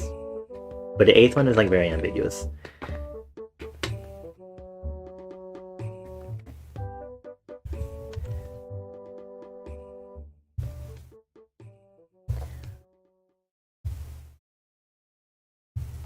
I'm gonna like come back to this later, and I'm gonna like try to like translate some of these, because I'm just gonna be like, oh, I'm just gonna leave them without translation, and I'm gonna be like, huh, I wonder what these mean. And then I'm gonna come over to like this one, for example, and I'm gonna be like, pa, pa, pi, the Mika. And I'm gonna be like, oh, that's his daddy Mika. And then I'm gonna look at this one and I'm gonna be like, Discord Bellyfet Discord kitten. And I'm gonna hate myself later. It's so great! And then I'll look everywhere else and it's like, wow, everything else is like half normal.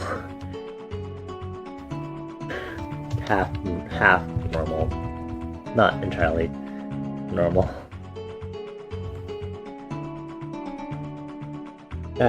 Okay.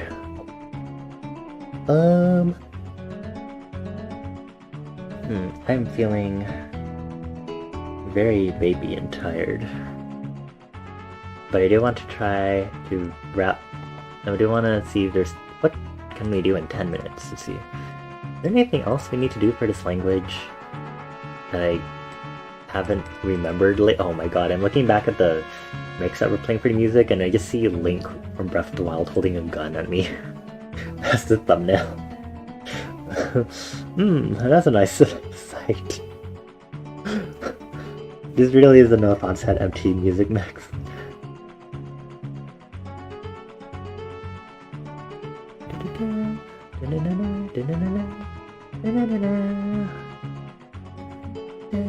Did we get a word for stone? We do not have a word for stone. We have a word for earth, not stone.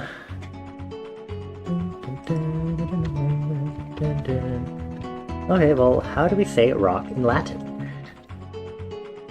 And toad too, okay. Rock. Saxon. Let's do Saxe as rock / stone.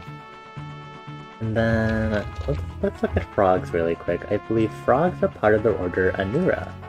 And let's do Anura for frog. And then for toads, toads have their own they're part of the family Buffonidae. So let's do Buffoni for toad. Giovanni just beat your ass and dipped. I am sorry to hear Giovanni beat your ass and dipped. I'm sorry you did not get any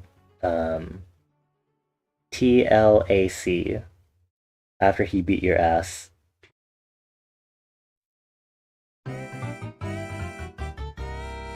So if you wanted to say rock toad or stone toad, it would be Saxe Buffoni. Of course, if you just wanted to write it exactly as you would say it in English, it wouldn't be that hard either. So we could do that. But let's write stone toad exactly phonetically as best as we can. Over here, next to the Discord kitten lettering. So we know how to do S, which is this one. The sa, suppress the vowel. We need T, T. I believe T is this one, right? Because this is a D, so this is... So... Then we need to do N. We suppress the vowel. Stone. Then we do Ta. That is not the best way to write it. Toe. And then we do this character for D. And we suppress the vowel. Stone toad. There you go.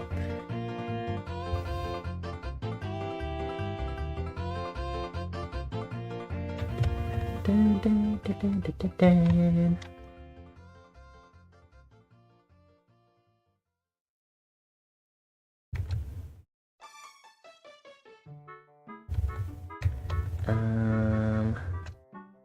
What if you wanted to say computer in this language, like Mika? Computer. It's going to be computa. Which sounds like it says puta in the word, which is very funny. Computa. There you go, that's how you say computer.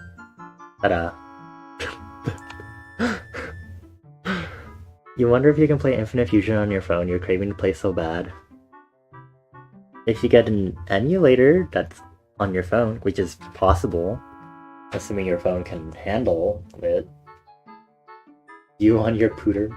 Yeah, tell me more. Um, this is very successful. This is a great way to test this out. I mean, I've been testing a lot of this off stream to make sure this looks nice when you put it on stream. But it's great. We made some words. This is a good enough system. I wanted to do a more condensed sort of lettering thing, which was more of an alphabetic system. But I wouldn't have been entirely sure how to achieve it. So I was just like, never mind, it's okay. Maybe I could do that for another Conlanging stream, an alternate sort of writing. But for now, I am satisfied enough with this for now. It's still a draft, so maybe I'll just scratch the idea at some point, but... Put away...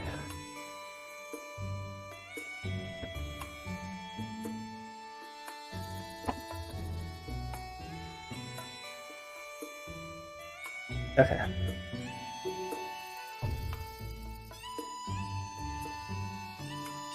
Okie dokie. I guess let's go ahead and wrap the stream here. Because I should go to sleep. In a timely manner, even though I do kind of want to play Hollow Knight. Hollow Knight. But it's okay. Tomorrow is a Hollow Knight stream. Let me go back to the front desk first, actually. Tomorrow's stream will be a Hollow Knight stream! Yay! Wahoo! Might start in the evening, you know, the usual 8 p.m. I could also start it in the afternoon, but also, again, my favorite TV show usually streams in the afternoon. Or, I mean, my favorite TV shows. They're not a streamer, not at all, no! Ha ha ha ha ha ha. It might just start in the evening as usual. Hollow Knight will be consisting of me finishing up Nightmare King Grim, and maybe attempting the Path of Pain. I took some time when my day-to-day started to download Scarab. For some reason that does not sound like the way you pronounce that. But I'm pretty sure it is. Scarab. Scarab. Yeah. I need the IPA for this. Hello? Where is the IPA? Wiktionary.org. Hold on. Bothering me. Scarab. It's and then Scarab. Okay, anyway.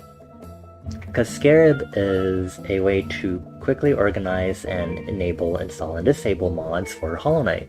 So I did get Scarab ready, in anticipation of things getting too difficult tomorrow that I will cry and get tilted. Because again, I reached 106% with my save file, so I'm pretty satisfied with the progress I've made. For the most part, if I were to use the mods that I've activated in Scarab tomorrow, it would mostly be quality of life stuff. Like enemy HP bars and charm presets. Because any major actual other mod stuff I would want to save for a separate playthrough. For example, grass percent run of Hollow Knight, or like the Uwu mod, because there's apparently an Uwu mod for Hollow Knight also. Oh, I'm getting tired. Speaking of which, on the Uwu mod, this Saturday is April 1st, and I'm gonna just say right now, I don't have any plans to do some sort of April Fool's thing for Saturday, because I'm not that smart. I kind of forgot and didn't realize it until like really recently anyway. And I was like, oh, I don't know what I'm gonna do. So, maybe I'll do Uwu Hollow Knight on Saturday or something. There's also a Twitch integration mod for Hollow Knight that I also kind of want to use if I did do something like that on Saturday. But again, this weekend is Splatfest between Nessie's ass. My bitrate randomly went down. Between Nessie's ass, getting probed by aliens, and feet pics. Yeah. Teleport for 10 CP. Is that a reference to something? Specifically the CP part? Is that channel points? I was like, is CP a reference to another game and that's like the currency? And then I was just like, wait a minute. Is that channel points? It might be dumb. I don't actually know. Can I access it here? Okay, I should probably pin Scarab to my start menu. Hold on. Put it in documents. First packs. And this to start. Not my taskbar. There it is. Hello, Scarab. That is not going to tell me that is Scarab, but good enough. Let me actually open Scarab really quick.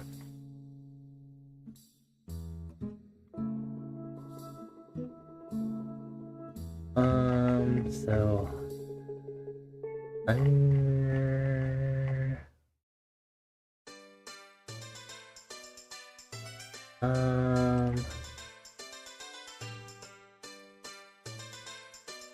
Grassy Night... Graphic options... Grub Train? Oh, that would be cute. I kinda want to enable that one. Oh, there's a hat mod? I feel like we need that. Hold on. I'm trying to look for the... These are the multiplayer stuff that I'll be installing later. It's Follow Twitch. Let me check what is actually possible for this sort of stuff. You don't remember what Prowler had the teleport set for channel points, but there's no cooldown for Rain World.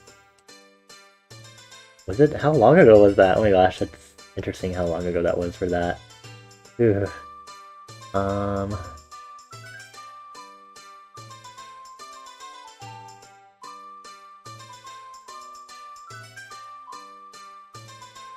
Okay.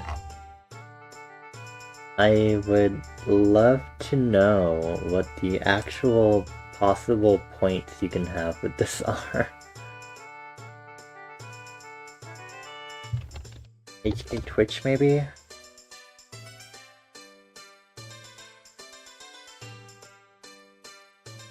Let's see, Hollow Knight Twitch. Integration.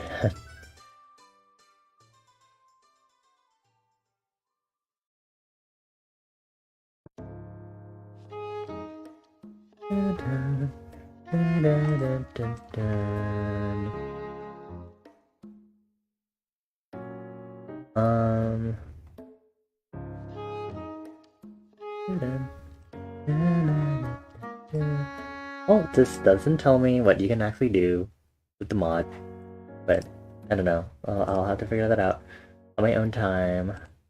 To make everything rainbows? Wow. I haven't fully looked through this because there's a lot of what the look at this. Okay. Ooh, infinite notches. Heck yeah. Keybind chaos. Why would you randomize the keybinds, Lord? A lot of these mods sound really fun. Item sync is very necessary for multiplayer. Lore Master. Huh. Meme song.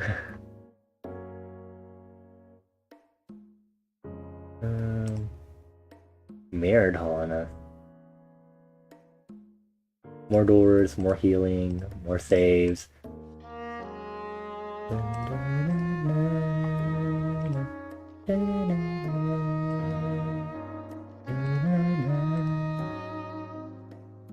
No Walk of Shame. He's pretty cool.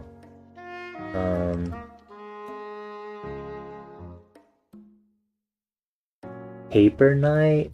Oh, that would be cute. This would only work if everything was outlined in white. But that one sounds really cute, actually. I'd have to check that one out. Yeah, the No Walk of Shame, that one, it would be pretty helpful. Harry, that one looks horrible. Oh my god, pet? I want to have a pet.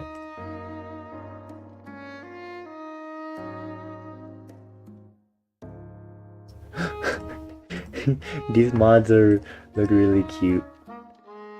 Poorly translated.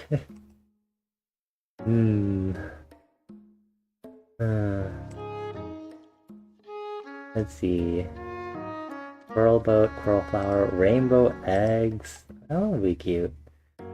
There's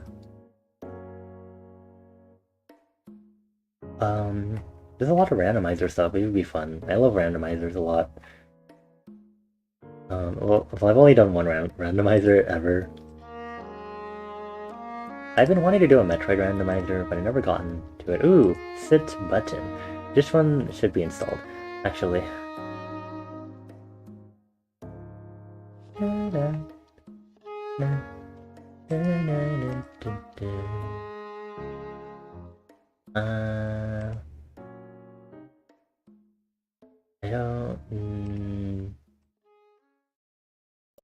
Yeah, I have somehow managed to really avoid trans tick-ticks for trans rights. Aw. I think Mika said that one didn't work anymore or something, which is sad.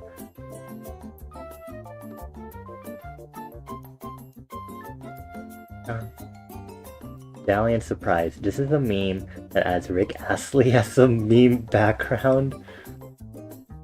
Oh yeah. Yeah. Yeah, there's an ASCII camera also. I wonder what that one looks like.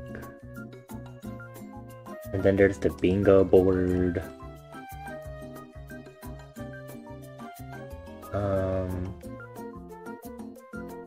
Yeah, a lot of these. Oh, comp is always on. I honestly would probably get that one because honestly. Oh, actually, I think Charm Overhaul is the one Mika told me about, which does the same thing as the comp is always on. Yeah. Okay. Well, yeah.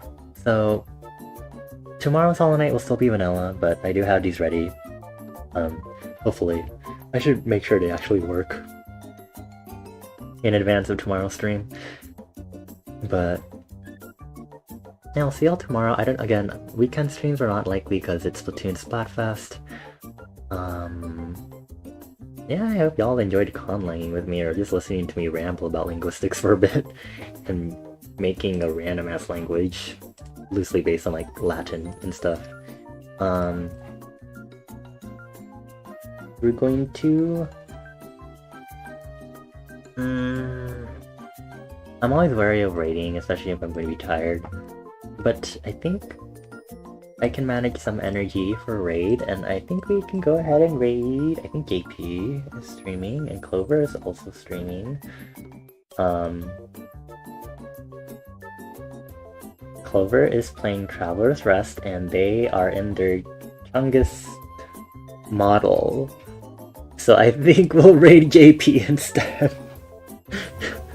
I don't know if I have enough energy to talk to Clover in Chungus form. But also at the same time it'd be funny to be like, oh, there, huh? I am not kidding when I mean their Chungus form. Okay, actually, who do y'all want to raid? Do you want to raid JP or do you want to raid Clover? Oh, Clover's playing Traveler's Rest and JP is playing Elden Ring. Do y'all want to go to Cozy Traveler's Rest game with very chaotic Clover? Or would y'all like to go to chaotic, painful Elden Ring stream with very cozy JP streamer? The vibes were actually flip-flop, surprisingly enough. You've never seen it? Maybe we should go to Clover then.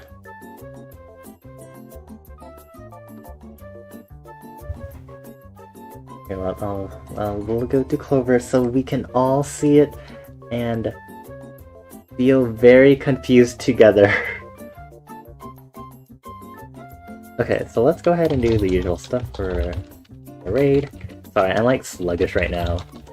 Let's go ahead and do the usual. We have a specific raid message for Clover, so please do use this raid message. Bonnie's Travelers are here to buy some bouquets. Travelers Rest is a nice cozy game, so I hope y'all enjoyed the cozy vibes and enjoyed talking to Clover. Please remember to only send that raid message once, you know, say hi to Clover, say hi to everyone in chat.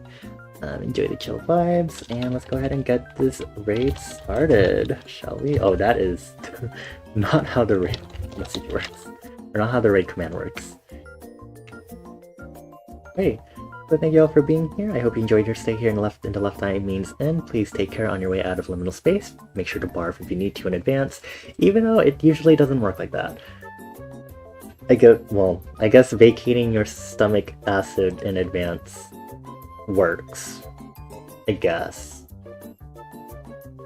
Anyway, thank you all for being here. Thank you, Toadie. Thank you, Emai. Thank you, Magic. Thank you, Citrona. I was about to say thank you myself. Not what I mean to say. Bye y'all. Have a good night.